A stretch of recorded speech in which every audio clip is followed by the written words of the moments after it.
এবারের আসরে বিশ্বকাপ ২০২৬ প্রত্যেকটা দল ৪৮ দলের ৪৭টা দলেরই একটাই টার্গেট, ট্রফি জেতা। কিন্তু আর্জেন্টিনা একমাত্র দল যাদের লক্ষ্য ট্রফি ডিফেন্ড করা।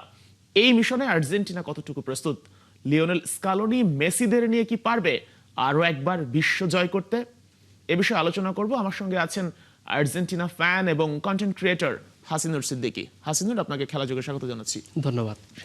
যে কথা বলছিলাম শুরুতে, প্রত্যেকটা দল মানে ৪৭টা দলের টার্গেট একটা, ট্রফি জেতা। আর্জেন্টিনা একমাত্র দল যার লক্ষ্য ট্রফি ডিফেন্ড করা, অর্থাৎ নিজের সম্পদ নিজের হাতে ধরে রাখা। মিশনটা কতটা পসিবল? যেই ধরনের টিম আমাদের সেট আপে আছে এই মোমেন্টে, আই মিন টিমের রিসোর্স অনুযায়ী অফকোর্স আমরা যথেষ্ট পরিমাণে confident it should be done, because আমাদের টিমে যেই ধরনের রিসোর্স অ্যাভেলেবল তাতে ট্রফি ডিফেন্ড করা খুবই কঠিন কাজ, বিকজ হিস্ট্রিক্যালি দেখলে মাত্র দুইটা টিম এই জিনিসটা করতে পারছে। বাট টিমে যে ধরনের স্কালোনি যেভাবে সেট আপটা করছে, আই থিঙ্ক যে আমাদের স্পেশালি মিডফিল্ড এবং অ্যাটাক লাইন এই দুইটা জায়গায় খুবই স্ট্যাকড। সো যদি আমাদের রিসোর্সের কথা বলা হয়, I think we are capable. But দিন শেষে জিনিসটা খুবই এক্সট্রিমলি হার্ডস। দিন শেষে দেখা যাক যে যখন বল মাঠে গড়াবে তখন এক্স্যাক্টলি বোঝা যাবে যে টিমের রিদম কেমন।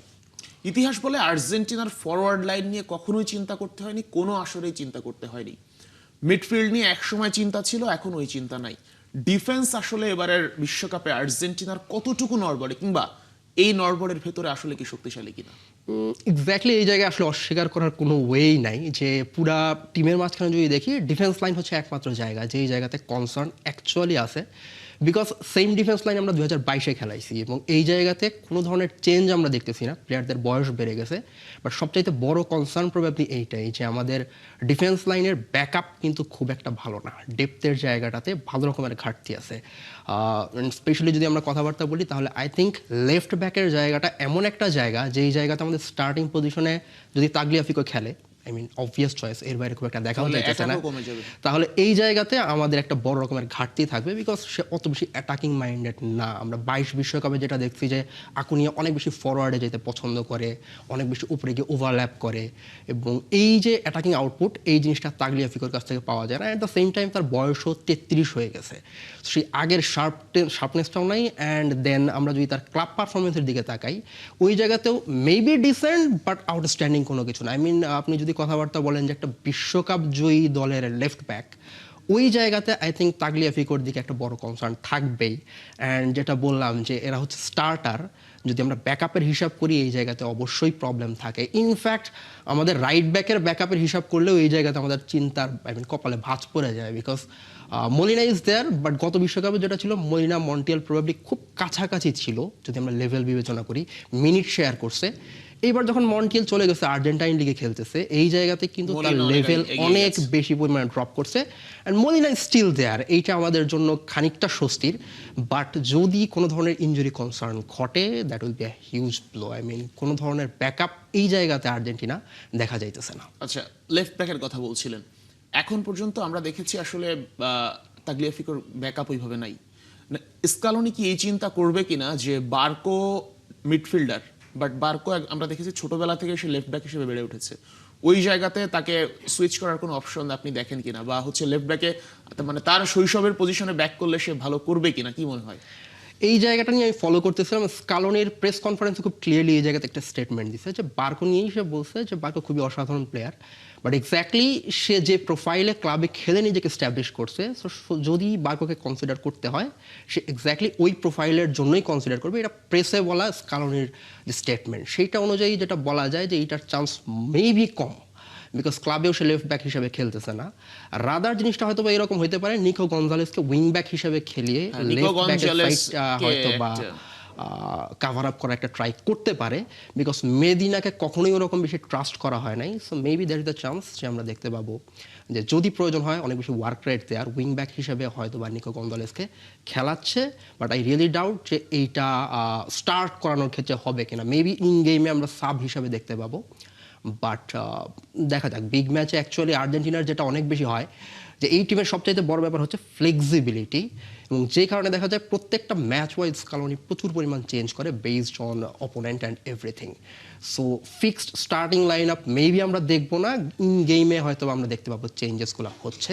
সো দ্যাটস ওয়ান সলিউশন, যে যদি ক্রাইসিস মোমেন্ট আসে ওই জায়গাতে এবং অ্যাটাকিং আউটপুট দরকার হয় আমাদের, মেবি নিকো গঞ্জালেসকে আমরা দেখতে পারি যে লেফট উইং ব্যাক হিসাবে খেলাচ্ছে। আচ্ছা, একটা বিষয়, আর্জেন্টিনা তো মানে আপনার কথায় পরিষ্কার হচ্ছে যে আর্জেন্টিনার মেইন প্রবলেম হচ্ছে wing back, left back right back দুই সাইডেই আসলে প্রবলেম ফেস করতে হবে। সেই ক্ষেত্রে স্কালোনি যে অপশনটা রেখেছে আমার কাছে মনে হয় লেফট সাইডে গঞ্জালেস এবং রাইট সাইডে সিমিওনে, এই দুইজন যদি থাকে সেই ক্ষেত্রে আসলে যখন তারা দুজন যদি দুই উইংয়ে থাকে এবং নিচে যদি লেফট ব্যাক রাইট ব্যাক থাকে, এইখানে আসলে কতটুকু ব্যাকআপ হবে? আই থিঙ্ক এইটা খানিকটা রিস্কি হবে একই সাথে, বিকজ যদি আমরা দুই সাইডে দুইটা উইং ব্যাক খেলা একই সাথে, নিকো গঞ্জালেস খেলতেছে, সিমিওনেও খেলতেছে, দেন আমাকে হচ্ছে গিয়ে আবার একই সাথে রাইট ব্যাক লেফট ব্যাকও খেলছে। একটু ধরতে পারেন নাই, ওরা রাইট ব্যাক লেফট ব্যাকে থাকলো, তাগলিয়াফিকো থাকুক বা মলিনা থাকুক, যে দুই সাইডে দুজন, বাট উইং পজিশনে যদি নিকো গঞ্জালেস এবং হচ্ছে সিমিওনে থাকে, আমি ওইটাতেই আসতেছিলাম যে একই সাথে দুই সাইডে দুজন উইং ব্যাক আছে, এর সাথে আবার রাইট ব্যাক লেফট ব্যাকও আছে, তাগলিয়াফিকো আছে, এদিকে মলিনাও আছে। ওইটা যদি থাকে তাহলে ইভেনচুয়ালি কিন্তু আমাদের মিডফিল্ডে প্লেয়ার কম্প্রোমাইজ করে নিয়ে আসতে হবে, অতগুলো প্লেয়ারকে আমরা খেলাইতে পারবো না। যেই জায়গাতে আই থিঙ্ক এই বিশ্বকাপে আর্জেন্টিনার সবচেয়ে স্ট্রেংথের জায়গা মিডফিল্ড, বিকজ অনেক বেশি প্রোফাইল, অনেক ভার্সেটাইল প্রোফাইল, এবং এটা এমন টাইপের মিডফিল্ড যেটা হেভিলি ব্যালেন্সড, যে টিমে আমরা যদি তাকায় দেখি একই সাথে রানিং করার মতন প্লেয়ার আছে, ক্রিয়েটর আছে, ট্রানজিশন বেসড প্লেয়ার আছে, সকল টাইপের প্রোফাইল দিয়ে ভরপুর। সো আই থিঙ্ক যদি আমরা বেস্ট বেনিফিটটা এই টিম থেকে নিয়ে আসতে চাই তাহলে মিডফিল্ড একটা কোর জায়গা। সো এইখানে যদি আমরা দুইজন উইং ব্যাক সাথে আবার রাইট ব্যাক লেফট ব্যাক খেলাই তাহলে আমাদের এই জায়গায় প্লেয়ার কমায় নিয়ে আসতে হবে, যেই জিনিসটা ইভেনচুয়ালি আর্জেন্টিনাকে খানিকটা মেবি কম্প্রোমাইজ করবে, বিকজ আর্জেন্টিনা কিন্তু উইং বেসড অ্যাটাক খুব একটা করে না, যদিও ডি মারিয়া একটা মেজর ইনক্লুশন গত বিশ্বকাপে হেভিলি কন্ট্রিবিউট করছে এবং এটা খুবই জরুরি। বাট টিপিক্যালি যদি আমরা তাকায় দেখি তাহলে আর্জেন্টিনা অনেক বেশি সেন্ট্রাল দিয়ে প্রোগ্রেস করতে পছন্দ করে, যেই জায়গাতে সেন্ট্রাল এরিয়া অকুপাই করতে গেলে আমাদের মিডফিল্ডার খুবই জরুরি। সো আই ডোন্ট থিঙ্ক যে এই জায়গায় এত বেশি পরিমাণে আসলে উইং ব্যাক দুইজন খেলানোর সাথে সাথে আবার রাইট ব্যাক লেফট ব্যাক টিমের ব্যালেন্সে মেবি খানিকটা হয়তো বা কম্প্রোমাইজ করতে হবে তখন। আচ্ছা, একটু মেসির দিকে আসতে চাই। এই বিশ্বকাপে মেসিকে আমরা কোন রোলে দেখতে যাচ্ছি? মেসিকে আমরা ধরেই নিয়েছিলাম 22-এই শেষ, সেই মেসি কখনোই মুখ খোলেনি যে বিশ্বকাপ খেলবো এই কথা কখনো বলে নাই। মেসি বারবার করে বলেছে যদি ফিট থাকি, যদি পরিস্থিতি স্বাভাবিক থাকে তখন দেখা যাবে। মেসি বিশ্বকাপে খেলছে, এই 2026 বিশ্বকাপে মেসির রোলটা কি হবে? আই থিঙ্ক মেসির অনেক বেশি ক্রিয়েটর রোলে আমরা বেশি দেখবো এই জায়গাতে, মিডফিল্ড থেকে লিঙ্ক আপ করতেছে ফরওয়ার্ডের সাথে অনেক বেশি। বাট এটা সত্যি কথা যে মেসির ফিজিক্যালিটি খানিকটা ডিক্লাইন করেছে, আগের মতন অত বেশি শার্প নাই, রিফ্লেক্স কমে আসছে। বাট MLS-এ খেলতেছে, এই কারণে মেসিকে আসলে আন্ডারমাইন করার কোনোই রিজন নাই, স্টিল হি ইজ রেস্টেড। এবং সবচাইতে বড় ব্যাপার হচ্ছে মেসির নিজের জাজমেন্টের উপরে আমরা ভরসা রাখতে পারি এই জায়গাতে, যে সে কখনোই দলের বোঝা হয়ে খেলতে চায় না, যে জাস্ট বিকজ আমি মেসি, আমি যদি চাই তাহলে কেউ আমাকে বাদ দিবে না, দ্যাটস ওয়াই আমি খেলতে চাই। He is not that guy, কখনোই এই কাজটা সে কখনোই করে নাই। এবং যেই কথাটা বললেন যে রোল বা কোন ধরনের সার্ভিস আমরা এক্সপেক্ট করতে পারি, এই বিশ্বকাপে আমাদের আর্জেন্টিনার সবচেয়ে বড় সুবিধার জায়গা হচ্ছে যে ক্রিয়েশনের যে জায়গাটা 22 বিশ্বকাপে মেসি হেভিলি ক্যারি করছে। আই ডোন্ট থিঙ্ক এই বিশ্বকাপে মেসিকে এত বেশি পরিমাণে ক্যারি করতে হবে, বিকজ আমাদের ফরওয়ার্ড লাইন যদি 4-3-3-তে যায় শেষ পর্যন্ত, এই জায়গায় আলভারেজ নিজেকে ভালো রকম স্ট্যাবলিশ করতে, and he can create, specially left সাইডে বক্সের আশেপাশে। সে বক্সের মধ্যে ঢুকে থাকতে পছন্দ করে না, রাদার একটুখানি নিচে থেকে লিঙ্ক আপ করতে অনেক পছন্দ করে এবং প্রচুর প্রেস করে। অ্যাট দ্য সেম টাইম আলমাদার ক্লাবে খুব একটা ভালো যাচ্ছে না, বাট যখনই ন্যাশনাল টিমে সে খেলতেছে প্রত্যেকবার ভালো করতেছে। বলতে গেলে ছোটবেলা থেকে সে ন্যাশনাল টিমে খেলে এবং সবসময় ভালো খেলে। ইনফ্যাক্ট দেখা যায় প্রত্যেকবার লেফট সাইড থেকে, যদিও সে টিপিক্যাল লেফট উইঙ্গার না, বাট লেফট সাইডের যে হাফ স্পেস এই জায়গা থেকে সে অনেক বেশি পরিমাণে কাটিং করতে পছন্দ করে। আর সবচেয়ে বড় ব্যাপার হচ্ছে হি হ্যাজ ডেলিভার্ড, যতবার খেলেছে আর্জেন্টিনার জার্সিতে সে পার্থক্য করে দিছে। ইনফ্যাক্ট যখন মেসি খেলেনি ওই ম্যাচগুলোতেও আলমাদা নিজের মতন করে ডিফারেন্স মেক করেছে। So that's why I think যে মেসির ওপরে এবার প্রেশার খানিকটা কম থাকবে, but he still he will be creating. যেই ধরনের ভিশনারি পাসগুলো আমরা দেখতে পাই, এবং সবচাইতে বড় ব্যাপার হচ্ছে অপোনেন্টের যে সেন্টার ব্যাক তাদেরকে ড্র্যাগ করে নিয়ে আসা, যে মেসি যখন থাকে তাকে মার্ক করার জন্য তার পজিশনিং সেন্স হোক এবং যে ধরনের থ্রেট সে নিয়ে আসে, এইটার কারণে অপোনেন্টের ডিফেন্ডারদেরকে ড্র্যাগ করে নিয়ে আসার কাজটা সে বরাবরই করছে, এইবারও করবে। অ্যান্ড যেই কারণে তার আশেপাশের যে প্লেয়াররা স্পেস অ্যাটাক করার সুবিধাটা ভালো রকম পাবে। আমরা তো মানে এই ফর্মুলায় যদি যাই, আমরা তো কোনো এক মাধ্যমে ইয়াং মেসিতে, সেই ইয়াং মেসিতে ফিরে যাচ্ছি।